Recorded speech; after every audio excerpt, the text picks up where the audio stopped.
siang anak-anak. Ya, mari kita lanjutkan pelajaran berikutnya. Pak Guru akan menerangkan tentang ketampaan alam wilayah Indonesia. Ya, ketampaan alam wilayah Indonesia. Dan anak-anak sekalian, perlu kamu ketahui bahwa ketampaan alam yang kita lihat, kita nikmati sehari-hari ini dapat kita bedakan dua macam. Ya, dua macam. Satu adalah ketampaan alam buatan. Buatan itu sengaja dibuat oleh manusia untuk kepentingan atau keperluan manusia. Ini ciptaan manusia, jelas. Ya, contoh, ada jalan, ada jembatan, ada waduk, ada sawah, kemudian ada ladang, tambak, dan seterusnya. Ini kan sengaja diciptakan oleh manusia untuk kepentingan atau keperluan manusia. Kemudian yang kedua itu adalah ketampaan alam yang bersifat alami. Alami itu adalah sudah ada dari alam, itu merupakan ciptaan Tuhan. Kita tinggal menikmati yang ada. Nah, mari kita lihat ketampaan alam yang alami ciptaan Tuhan ini sebagai contoh yang pernah kita lihat dalam lingkungan kita atau di tempat-tempat lain. Sebagai contoh, misalnya gunung. Nah, gunung ini adalah ciptaan Tuhan, sudah ada di alam, bukan ciptaan manusia. Manusia menciptakan gunung tidak bisa. Ya, gunung ini dapat kita bedakan, ada yang gunung yang bersifat aktif dan gunung yang bersifat tidak aktif. Gunung yang aktif itu artinya gunung yang sering meletus. Gunung yang sering meletus. Ya, kalau letusan gunung, kalau dia erupsi itu meletus, tuh, ya gedok itu namanya ya. Kalau orang Jawa ini yang sering meletus ini bisa meletus berapa tahun sekali itu ya. Yang sering meletus di Pulau Jawa yang kita tempati ini namanya Gunung Merapi. Ya, Gunung Merapi. Yang kamu lihat beritanya itu ada seorang tokoh, itu katanya ya tokoh dari Gunung Merapi, Mbah Marjan ini ya. Nah, ini Gunung Merapi letaknya di perbatasan antara Kabupaten Magelang dan Yogyakarta. Ini sering sekali meletus. Kemudian Gunung Sinabung, ya Gunung Sinabung ini di Sumatera juga sering meletus, dan masih banyak lagi gunung-gunung yang aktif yang ada di Indonesia. Kemudian yang kedua, gunung yang tidak aktif, ini tidak pernah meletus atau sering disebut dengan gunung air.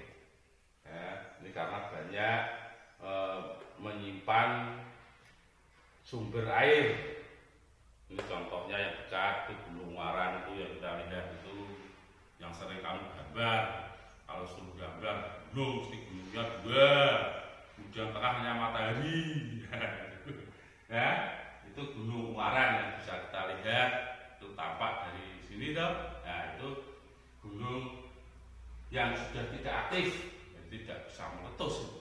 Ya, itu menyimpan cadangan air, sehingga kalau kamu lihat itu di sepanjang jalan itu, motor tangki itu membawa air itu, ya, bertuliskan air Gunung Waran itu tuh, ya itu gunung yang tidak aktif. Kemudian yang kedua, dataran ini kita bedakan di dua, ya, ada dataran rendah dan dataran tinggi. Nah, dataran rendah ini datarannya itu kurang dari 200 meter DPL. Siapa tahu DPL? Saya pernah dengar DPL. DPL itu di atas permukaan laut. Nah, saya ulangi lagi. Dataran rendah itu dataran yang kurang dari 200 meter di atas permukaan laut. Contoh sepanjang Pantura, pantai utara, ini adalah semua dataran rendah. Kemudian dataran tinggi. Nah, dataran tinggi itu lebih dari 600 meter di atas permukaan laut. Ya, 600 meter di atas permukaan laut. Contoh kalau di Jawa itu dataran tinggi Dieng. Dataran tinggi Dieng. Siapa yang pernah ke sana? Pernah ke Dieng? Wah, kalau sana asik ya.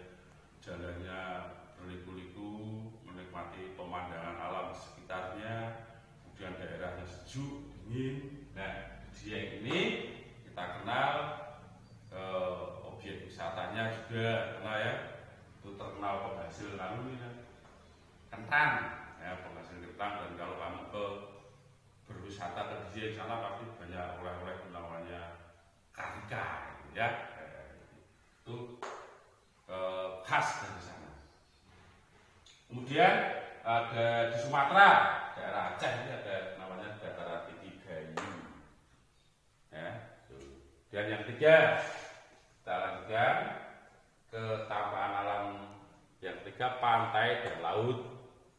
Pantai dan laut adalah daerah yang paling rendah. Daerah yang paling rendah di permukaan bumi ini adalah pantai dan laut. Maka kalau menghitung suatu daerah, menghitung ketinggian suatu daerah, itu diamati atau diukur dari yang paling rendah, yaitu itu tadi Pak Sur mengatakan DPL, di atas permukaan laut, karena pantai dan laut adalah daerah yang paling rendah. Nah, kalau kita amati di sepanjang pantai, laut, sering ada apa? Coba ya, di sana banyak nelayan mencari laut, ikan. Kemudian kamu bisa berwisata ke sana, ya.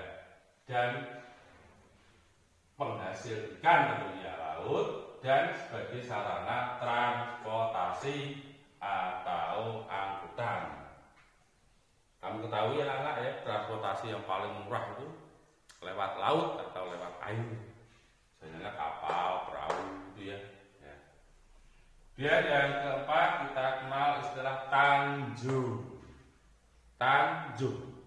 Tanjung adalah daratan yang menjorok ke laut. Di daratan ada yang menjorok ke laut sana, ya misalnya di lautnya, di daratannya ada yang menjorok sana, itu namanya tanjung atau biasa menyebutnya semenanjung. Gitu ya. Kebalikannya, kemudian ada laut, kemudian menjorok ke darat sini. Nah, itu yang namanya teluk. Ya, saya ulangi lagi, tanjung adalah daratan yang menjorok ke laut, sedangkan teluk laut yang menjorok ke darat. Nah, secara singkat sekarang yang kelima adalah bukit. Nah, bukit adalah tumpukan tanah yang lebih tinggi dari sekelilingnya. Jadi lebih kecil dari gunung, bukit, ya. Dan berderet-deret biasanya bukit. Kemudian lembah. Nah, kita kenal lembah. Apa itu lembah? Ini daratan rendah yang dikelilingi bukit atau gunung. Jadi misalnya ini gunungnya, ini lembahnya di tengah. Ya, tengah ini namanya lembah. Jadi dataran di antara bukit atau gunung. Nah, di tengahnya ini namanya lembah. Kemudian padang rumput, ya namanya saja padang rumput, atau nama lainnya sabana. Itu adalah area yang sangat luas, yang jarang sekali tumbuhan yang besar. Itu sepanjang daratannya itu dipenuhi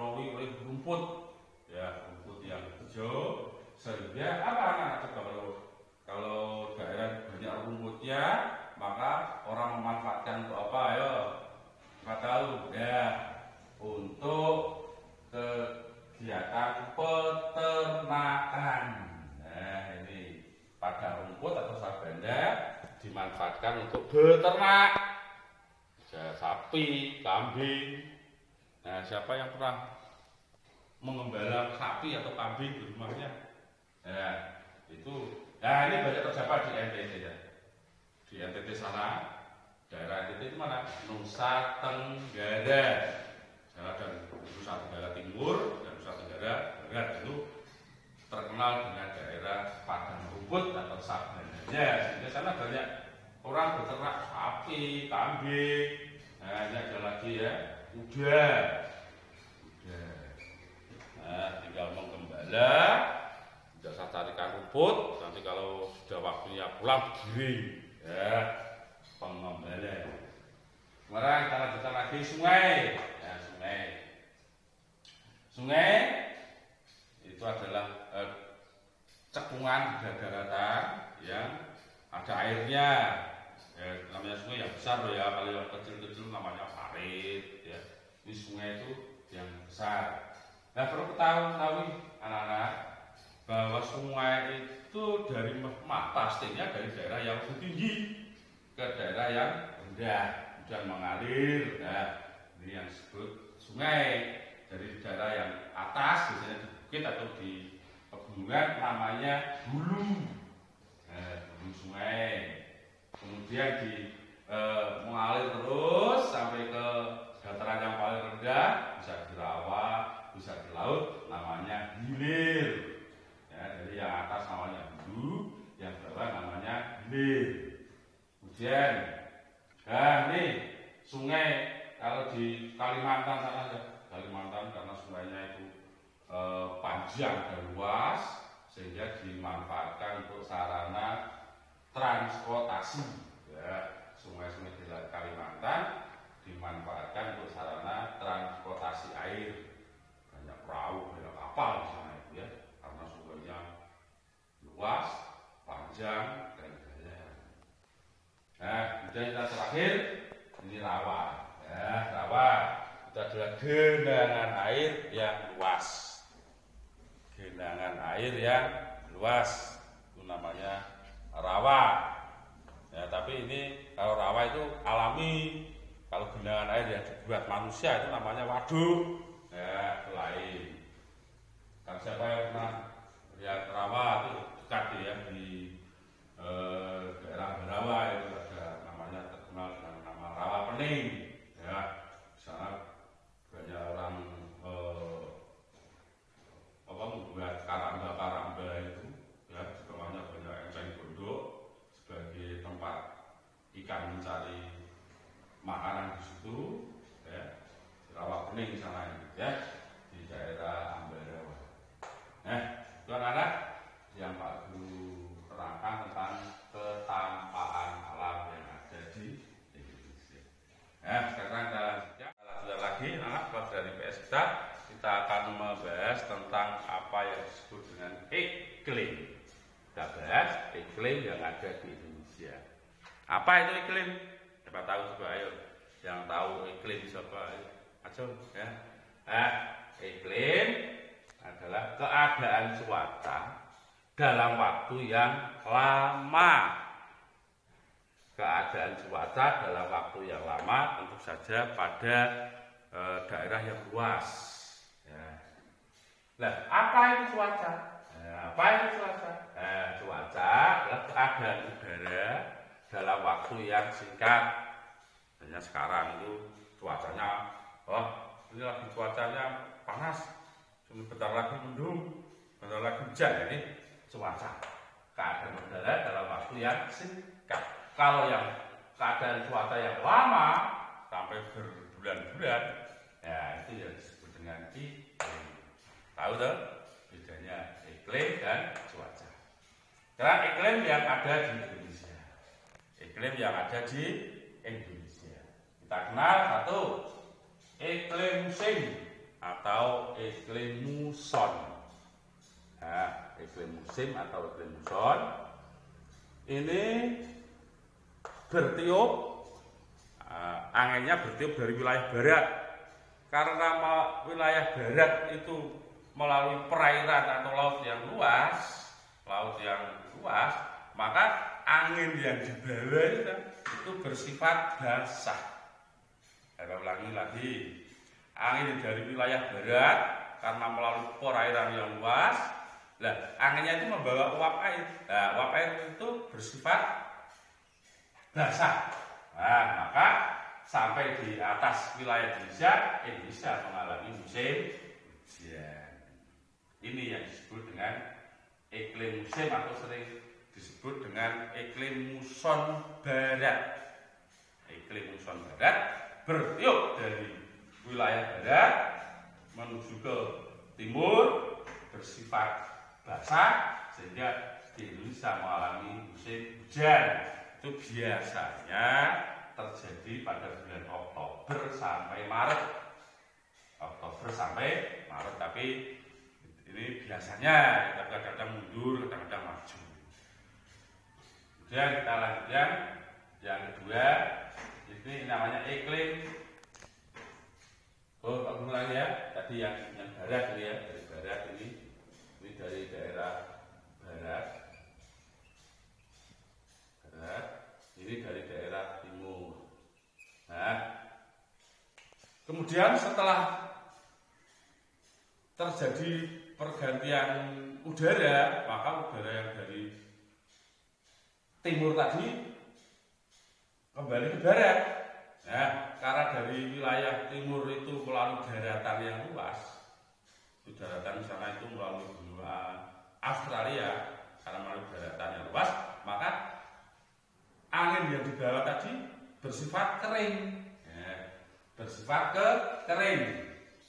Karena bersifat kering, maka Indonesia mengalami musim kemarau.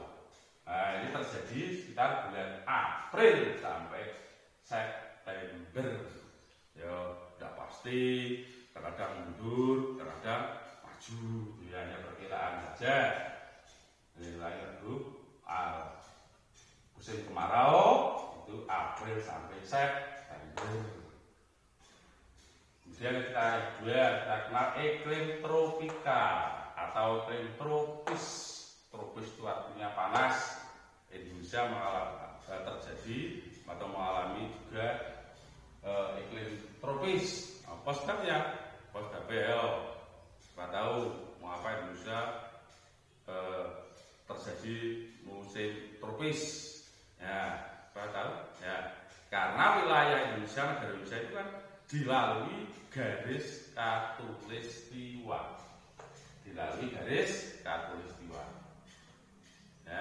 Maka di bawahnya itu daerahnya panas. Panas atau tropis atau tropika. Maka Indonesia itu termasuk negara tropis. Indonesia termasuk negara tropis atau panas. Karena wilayahnya atau negaranya dilalui garis khatulistiwa, tempat beredarnya matahari. Yang ketiga, kita kenal iklim laut. Dulu kemarin Pak Guru kan sudah menerangkan bahwa Indonesia sebagai negara maritim mempunyai wilayah perairan atau laut yang luas. Betul kemarin? Karena wilayah Indonesia mempunyai perairan yang luas, maka Indonesia juga mengalami apa yang disebut dengan iklim laut. Karena perairan yang luas terjadilah penguapan air laut. Uap yang dibawa dari air laut itu nanti akan menjadi awan menjadi hujan. Sehingga curah hujan di Indonesia sangat tinggi. Itu ya anak-anak. Itu nanti anak-anak bisa membuka bukunya di LKS. Nanti ada tugas di situ. Nanti tolong kerjakan ya. Demikian dari Pak Guru. Terima kasih atas perhatiannya.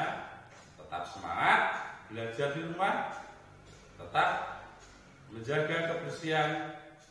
Tetap menjaga kesehatan. Tetap semangat belajar. Terima kasih. Wassalamualaikum